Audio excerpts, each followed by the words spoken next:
Welcome to the Three Martini Lunch. Grab a stool next to Greg Columbus of Radio America and Jim Garrity of National Review. Three Martinis coming up.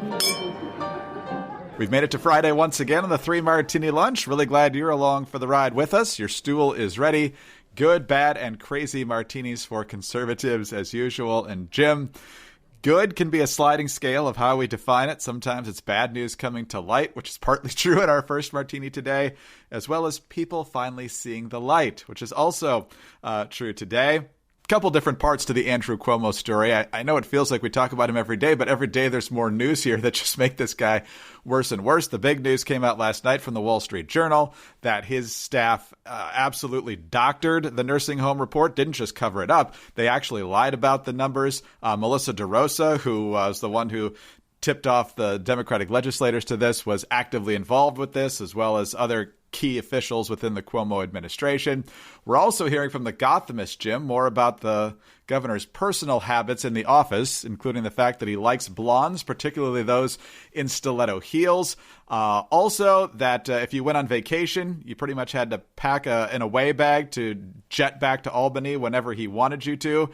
And when you work for high-ranking politicians, that's not completely out of the line. But this guy had an abusive atmosphere in the office pretty much all the time. And the money quote here is, they push you until you want to be there. You want them to like you. We're all kind of waking up to the fact that we were in a cult. Somehow, a majority, or at least a plurality of New Yorkers, Jim, don't want him to resign yet. But as all of this comes to light, the insanity is also becoming clear, which I guess is good. Yeah. So if you respond to these news items with horror and just maybe anger, right, that so many people who worked for him knew that what was going on around them was not normal and knew that it was bad, but just felt this sense of loyalty, felt this need to, that questioning anything going on around them would be seen as some sort of great betrayal or something like that. Maybe, if you react that and you grind your teeth or you pound your desk or you're frustrated or you feel a need to throw your computer across the room, don't do that, by the way. That I'll understand that. I read that, Greg, and I laughed so hard I nearly peed myself. Because, lo and behold, everybody who's been working for Andrew Cuomo has been in the political equivalent of the Branch Davidians, or the Hail Bop Comet cult, if you prefer. He didn't require Nikes, he didn't require purple robes, but he expected this absolute, total, unthinking loyalty. And those of us who are outside of this could see that, right? And the other interesting thing is that now you got to look at everybody who is in that media environment that celebrated Cuomo for the better part of a year. I really would like these people to, stare at, sit in the corner and just stare and think about how you reach this point in life. I saw this delightful headline where people were just befuddled. How could liberals be so fooled by Andrew Cuomo? How, Greg? How? You know what? Because you wanted to believe, because you absolutely positively needed to believe, particularly the more it became clear that Bill de Blasio and other, prominent New York Democrats were making a hash of an absolute disaster of response to the pandemic, insisting that everybody should go out to Chinese New Year. There was no fear of gathering in crowds. Public transportation is safe. And they needed a heroic figure to contrast with Trump. And thus it was like this. It's funny, they make fun of George W. Bush and his faith-based initiative, and yet the entire Cuomo governorship has been a faith-based initiative. They just had to believe that he was just so good and that somehow, and it really turned, if at any point your loyalty to a politician requires you to deny what is in front of your eyes or say lie about people dying in nursing homes, this should be giant red flags. You have sold your soul, right? You are not who you set out to be when you decided you want to work in politics and government. I am, there are a lot of people who are angry, furious partisans in this world who believe that the other side are motivated by malevolent motives. They do it out of a desire to oppress others or greed or nastiness. I believe that most people who signed on to work for Andrew Cuomo started out in politics wanting to do the right thing and wanting to make the world a better place. And along the way, you get told, well, you have to do this. This is the way we play the game. This is the way we expect you to behave. We expect this kind of loyalty. We expect you to completely obey every order that comes your way. It is very much like the atmosphere of a cult and the recruitment and the kind of psychological conditioning that goes on for people like that. And you don't have to believe in a Hale-Bopp comet or that David Koresh is Jesus to find yourself in a cult-like atmosphere. Some would argue the Trump administration had a cult-like atmosphere. And oh, by the way, if you spent the last 4 years trashing Trump for his narcissistic, egomaniacal personality and this unhealthy attitude, this power-hungry belief that he can do anything he wants and I can shoot somebody on 6th Avenue, that's fine. I hope you're doing the same thing about Andrew Cuomo, because if you think it's okay when Andrew Cuomo does it, you are not making the world a better place. You are simply enabling the cult that you prefer, instead of arguing that our politics are not meant to be competing cults of personality. Jim, sometimes my wife and I, especially if it's a Friday or Saturday, will watch one of these 2020 or Dateline NBC things. And last week, I believe Dateline NBC had a special, I don't know if it was a new one or a rerun, on the NXIVM cult that was based in Albany. I'm sure there's a lot of good people in Albany, but it seems like there's at least a couple of cults that got some pretty good traction going there. Wasn't one of their lawyers Gillibrand's father? Well, that I don't know. Yeah, I'm pretty sure. Now, again, but there's no indication, because this came up during her 10-minute presidential campaign. A lot of people wanted to make hash out of it. I dug into it. There's really not any indication that he was just hired as a lawyer to handle their legal issues and stuff. There's no indication he knew all the sinister branding women crazy stuff and all that stuff. But yeah, that I too have found myself watching some of those cult documentaries and things like that. And it's absolutely fascinating to see how completely, like in the case of that one, like fairly successful actresses fell under it and were utterly convinced that they were part of something that was, joyously transforming the world. You want to get freaked out, watch Smallville actress Allison Mack interviewing the guy who's in charge. Greg, she's reacting, the video, it's as if Jesus had come down and said, hey, let's chat. I want to hear. She is that enamored and enraptured and just unbelievably happy just to be in his presence. And it's unbelievably creepy. So Albany, be careful. I know there's a lot of good things you can get involved with in Albany, but the Cuomo administration. Right now, the Cuomo administration is the second most dangerous cult in Albany. For now. Of course, the media is part of this too. And literally right now, Jim, I'm looking at the Politico homepage, and John Harris, who's been with Politico for a longtime journalist in Washington, has a column entitled, "Oh yeah, now we remember why we thought Andrew Cuomo was a jerk." It's all just dawning on them now. Where have you been? He's been around a while, people. This isn't news. Well, some of it's news, but not a lot of it. Not the personality, not the bullying, certainly. Did you just wake up from a coma, John Harris? Well, if you're going to wake up, you want to wake up from a MyPillow. But did you know that MyPillow is more than just a fantastic pillow? Because now MyPillow has the same attention that they've given to their pillows, to their towels, and their sheets. Right now, 3 Martini Lunch listeners can buy one, get one free on all 6-piece towel sets and Giza Dream Sheet sets. MyPillow towels have proprietary technology that makes them highly absorbent. They're soft to the touch without that lotiony feel. They've got a 10-year warranty and a 60-day money-back guarantee.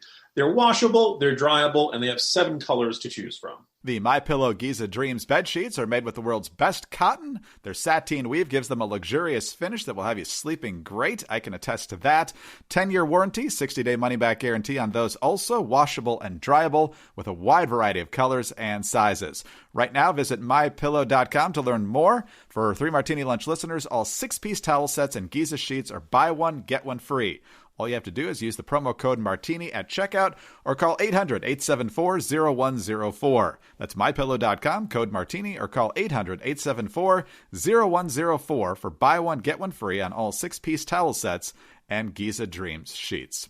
All right, Jim, double-headed bad martini related to vaccinations. Let's start in the Motor City, Detroit. The city has decided it's getting picky with vaccines. This is from Crane's Detroit Business. The city of Detroit declined its allotted Johnson & Johnson COVID-19 vaccine doses this week as Mayor Mike Duggan doubled down Thursday on his reasoning for sticking with the vaccines from Moderna and Pfizer. He says Johnson & Johnson is a very good vaccine, but Moderna and Pfizer are the best, and I'm going to do everything I can to make sure that the residents of the city of Detroit get the best. Detroit would have received 6,200 of the J&J one-shot doses, but declined to do so and did not get more of the others to make up for it. Jim, I would say just before we started recording, this particular news, this particular decision from the mayor had you more than a little upset. Yeah, we can just tell you, listeners, Greg's like, Jim, please don't use 4-letter words while discussing this during our podcast. It's a family podcast. Because I was swearing like a banshee. Right now, I'm looking at the statistics on Michigan Live, data that comes directly from the state of Michigan for Wayne County, which includes Detroit. At this point, 43% of those 65 and older have been vaccinated. The percentage for people who have been 75 and older is 43%. For those between 64 and 74, it's 43.8. So it's pretty consistent. So, 4 out of 10 is not bad, but you're not even halfway there. And for those wondering, the studies are basically saying that the Johnson & Johnson envelope vaccine is 73% effective, or 72% effective. The Moderna and Pfizer ones, which are 2 doses, are 95% effective. Would you prefer that everybody could get the Pfizer and one that was 95% effective? Sure, but you know what? 72% effective isn't that bad. And oh, by the way, you know what you are with no vaccine? 0% effective. So this guy is turning down the opportunity. 6,000 things ready to go that you can get you to 72% effective against these elderly. You say, no, we'll take care of it later. We'll run the risk of these folks getting exposed while we wait for more than 95% effective. And oh, by the way, this feeds into this notion that the Johnson & Johnson one isn't as good and you don't want to get it. It's just, here's the nice thing about the Johnson & Johnson one. You get the one shot. You don't have to worry about another one 3 weeks later or 4 weeks later with Pfizer and Moderna. It works gradually. About 2 weeks, you're a pretty good chunk of the way. 1 month, you're at 90% of the effectiveness of the vaccine. Now, I'm sure someone out there might be doing the calculus and trying to calculate, what percentage of a slightly less effective vaccine gets you there, but it would only need one shot, which means you don't need the second one, all that kind of stuff. Look, I'm operating on a very simple principle here. We want to vaccinate as many people as possible, as quickly as possible, and we want to vaccinate as many senior citizens as possible, as quickly as possible. There's absolutely no justification for this. This is not in keeping with CDC guidelines. This is not in keeping with any medical experts. There's no good way to say, we don't want that one. If Novavax comes off the line, if AstraZeneca comes off down the line, guys, you got vaccines, use them. Don't keep them stored in the warehouse from Raiders of the Lost Ark because you think, they're just not that good. I'm going to hold out for diet cherry flavored Pfizer or something like that. Vaccinate people. And Detroit, if your mayor is running around refusing to vaccinate people because use vaccines because he likes the other ones better, Greg, I'm ready to turn over the city to OCP. Not even RoboCop can save you if you've got a mayor as dumb as this. Well, usually other cities are happy to see a product from the Johnsons coming to town, at least in recent years. Detroit's maybe not among them because they're always pretty horrible too. But anyway, I had to slip one in there. But Jim, it's not the only issue with vaccinations. One of the issues, of course, we've seen from Biden and especially the unions is we got to get the teachers vaccinated. Some unions want the kids to be vaccinated, for heaven's sake, which is just truly insane. But they say, you're sending us in there to die if we're not vaccinated before we reopen schools. But now it turns out they're not even keeping track of which teachers are being vaccinated. AP reports states in many districts have not been keeping track of school employee vaccinations, even as the U.S. prioritizes teachers nationwide. Vaccines are not required for educators to return to school buildings, but the absence of data complicates efforts to address parents' concerns about health risk levels and some teachers' unions' calls for widespread vaccinations as a condition of reopening schools. This is affecting major school districts like Las Vegas, Chicago, and Louisville, and I'm sure others. So, Jim, part of me wonders whether the unions are deliberately making sure that this data's not as clear as it should be. I mean, I've seen plenty of teacher friends on social media waving their white vaccination cards, so wouldn't be that hard to check in with folks and set up a system for them to say, yep, got it, or nope, not yet. Yeah, I mean, first of all, I am very pro. Let's vaccinate the teachers. As you just said in that previous one, I want to see as many people get the vaccine as quickly as possible. If a state says, "Look, we really got to get our schools reopened," teachers say they don't.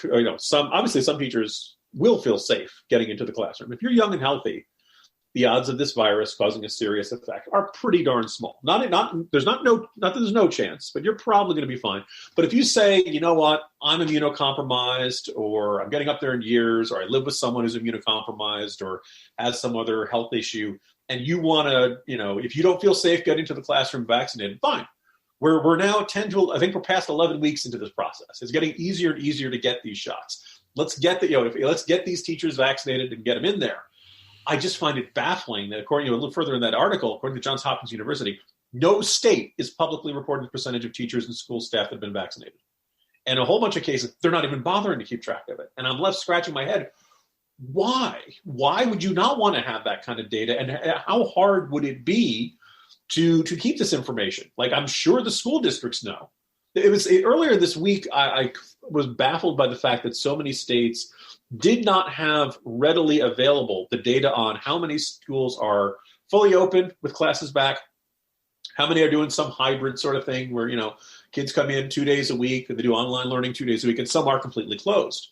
And we know this data exists. And at one point, I think it was the Vermont Secretary of Education who was like, well, I just don't feel a need to know that information. Well, okay, I do. If I think he said, I don't need to know that on a day-to-day basis. You are the Secretary of Education, right? It's not like I expect the state Secretary of Transportation to keep track of this. Like, why would you not want to have that data? I'm not even saying, this is not even an argument of like, darn it, schools, why aren't you open? It's like, dear state government, why do you not know which schools are open and closed? Why is it's an Excel spreadsheet. It can't be that hard to put this information together. And it's the same thing with, and they're talking about, well, this is privacy concerns, prevent us from tracking or publishing teacher vaccination data. Whoa. States are collecting, tracking, and publishing people's vaccination data. I don't need to know that teacher, Edith Johnson is vaccinated. I just need to know this percentage of these teachers in this school are vaccinated.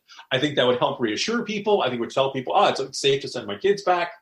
And I think it's a good measuring stick. Let's say if you set the goal of prioritizing the vaccination of teachers and you're at 15%, well, you're not doing such a great job. If by the next week you're up to 30 or 40%, okay, you're making good progress. Why are states states require paperwork for everything under the sun, but they don't necessarily want to keep track of any of the data? What is the point of all this? Can you tell them fired up at the end of the week, Greg? Well, let's get you fired up for saving money. How about that? Let's talk about Gabi, because right now everybody's looking to save money. There's costs that are always rising up everywhere, especially unexpected costs in those monthly bills sometimes. But how'd you like to keep an extra $961 a year in your pocket? That's how much Gabi customers save per year on average on car and home insurance. And that's why when it's time to do your insurance shopping, you should use Gabi. This is the time lots of folks are going shopping for insurance, and Gabi takes the pain out of shopping for insurance by giving you an apples-to-apples comparison of your current coverage with 40 of the top insurance companies. We're talking about companies like Progressive and Nationwide and Travelers. You just link your current insurance account, and in just minutes, you'll be able to see quotes for the exact same coverage that you currently have. Now, like Greg mentioned earlier, Gabi customers save $961 per year on average. I'll bet that would be nice to have in your pocket every year. And if they can't find you savings, they'll let you know so that you can relax knowing that you have the best rate that is out there. And they will never sell your information, so you'll never have to deal with spam or robocalls. It really is simple. It only takes a couple of minutes. You plug in some key information, your age, your address. I can't remember exactly what all the prompts were. And like Jim said, at the end, you link to your current insurance policy so they know what's currently covered. And then you see what other companies will charge you for that same coverage. It's very simple. It's totally free to check. There's no obligation. But in the end, you're probably overpaying on your current car and home insurance policy. So see how much Gabi can save you. Go to Gabi.com/martini. That's GABI.com/martini. Gabi.com/martini. All right, Jim. Joe Biden is obviously president, but for 8 years he was vice president to Barack Obama. And by all indications, he was a pretty loyal VP. Not really reciprocated. He pretty much got talked out of running in 2016 by Obama because he was pushing Hillary Clinton at the time, even though, according to this new book from Jonathan Allen and Amy Parnes called Lucky, How Joe Biden Barely Won the Presidency, Biden thought Hillary was a terrible candidate. Turned out he was right. But then in 2019, 2020, Obama also urged Biden not to run, saying you really don't need to do this. He thought Biden would flop on his face. Maybe he saw some of the same issues with speech and memory and cognition that we've been wondering about for a long time here. But he didn't want Biden to run. Biden did it anyway, obviously. But this new book is also saying that instead of going with his former VP, Obama was really enamored with Beto. Yeah, Beto, his only notable accomplishment other than winning a House seat for a couple of times was raising a lot of money and losing to Ted Cruz. But he made a splashy entry into the Democratic primary, says Free Beacon here, fueled by the support of wealthy Obama donors. So, Jim, fortunately for all of us, Beto O'Rourke flamed out early despite his emphatic efforts to ban guns and all sorts of other crazy ideas, which I guess are now more mainstream in the party. But what do you make of Obama pretty much stiff-arming Biden until the moment he was basically clinching the nomination in 2020? Yeah, well, the first thought I saw when I saw that story, I was like, man, amongst those empty suit politicians, game respects game. And it was interesting because there were some people when particularly in 2018, when Beto was attracting the big crowds and he was being treated as Lone Star Jesus, that there were a lot more people who were comparing to this, comparing him as the white Obama. Or the Texas Kennedy, or kinds of this, this sense of that. And, and people, those of us who bothered to look at what Beto O'Rourke had done in his, political career, first on the city council for El Paso and then in Congress, it wasn't that much. And it wasn't the sort of thing that would have you expecting them to read I think it was a 14-page profile of him in Texas Monthly, and a whole bunch, every other national press going there and just gushing over him. So in that sense, I could see Obama recognizing himself in Beto and saying, this is the kind of fine young man I think my party needs more of. But the other interesting aspect of it is how much Obama and Biden, as much as they were seen as this weird buddy cop combination, there have been reporting over the years that indicated that it wasn't smooth sailing between the two of them. I think one of my favorite anecdotes was that when they're both senators, Biden's at some meeting and he's speaking and he's just rambling and going on and on. Apparently, Obama writes on a note and hands it to a staffer, "Please shoot me now." He just, the Joe Biden of blathering malarkey and rambling stories that we all see, Barack Obama saw the same thing. And it sounds like there were times where Joe Biden felt like Obama was kind of snubbing him or not necessarily deferring to his experience and wisdom on these. Not all the time, but just that it was not quite as smooth a friendly relationship that these two guys, that it was kind of sold as the image to the country. Now, look, it's very tough to be in president and vice president for 8 years and not build mutual respect and not come to appreciate each other. So I'm sure these guys would, but the evidence laid out is very clear. But Obama was not interested in having Biden being his successor.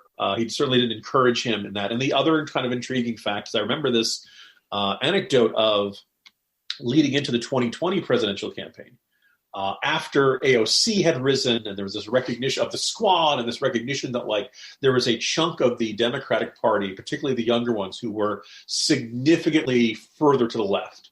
As well as we've seen the rise of Bernie Sanders and things like that. And Obama made some sort of comment, it was in a private conversation, but he said something like, look, I'll admit I don't always understand where these grassroots activists are going. But you know who understands it even less than me? Joe Biden.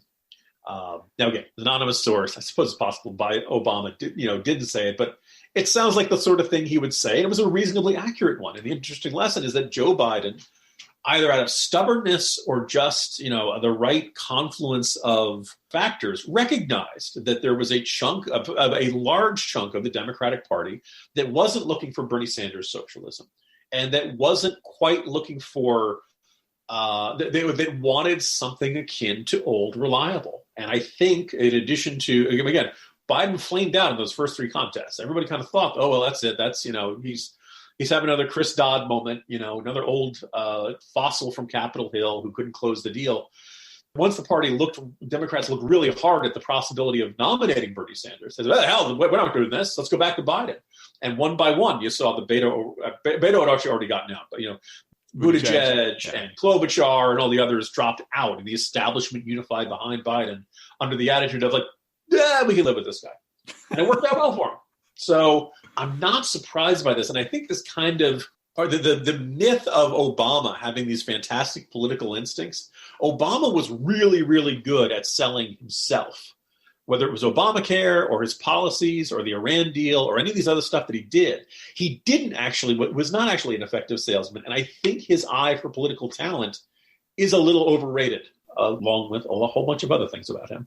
Yeah, his stumping for other Democrats over his 8 years was terrible. He got clocked in 2 different midterms, special elections in Massachusetts and Jersey. I mean, everything just went terrible. I love the last line in this Free Beacon column from Andrew Stiles. Beto is currently thinking about launching a failed campaign for governor of Texas. So who knows who will be up against in 22. I think Abbott can run again, but I'm not sure that he will. So I don't know what the landscape will look like. Things are getting tighter in Texas, but I think people, even in the Democratic Party, probably have Beto fatigue at this point. Also, just keep in mind, didn't Biden say, Beto, you're going to help me fix this gun control thing? You know, at least the big spots in the Biden cabinet are filled. Jim, that was like in March. I just picture Beto looking at his phone and waiting for it to ring. Jim, that was almost a year ago. You really think Biden remembers telling that to Beto? Hey, you know what? If you make jokes about Biden not remembering things, you could end up like Julian Castro, another guy who didn't get a cabinet job either. Yeah, I guess I won't be in the Biden cabinet then. Jim, see you on Monday. Have a good weekend. See you Monday, Greg. Jim Garrity, National Review. I'm Greg Corombos, Radio America. Thanks for being with us today. Also, remember to subscribe to the 3 Martini Lunch. Tell your friends to do it too. We're very grateful for your kind reviews and your 5-star ratings. Remember us on those home devices. All you have to say is play 3 Martini Lunch podcast. Follow us on Twitter. He's at Jim Garrity. I'm at Dateline_DC. Have a great weekend, and please join us Monday for the next 3 Martini Lunch. Hey guys, it's Mock and Daisy from Chicks on the Right. We're excited to tell you about our podcast, the Mock and Daisy Common Sense Cast. From discussing topics like cancel culture, what's happening to our new generations, crises in our nation, and even some high-profile interviews, each week we touch on subjects that matter to us and matter to you. And we're not afraid to tell you how it is, so tune in every week to hear us talk about the things or even just get a good laugh. To find out more, go to our website, chicksontheright.com, or start listening on the Apple Podcast app, Spotify, or your favorite podcast app. Don't forget to leave a comment, a review, and subscribe.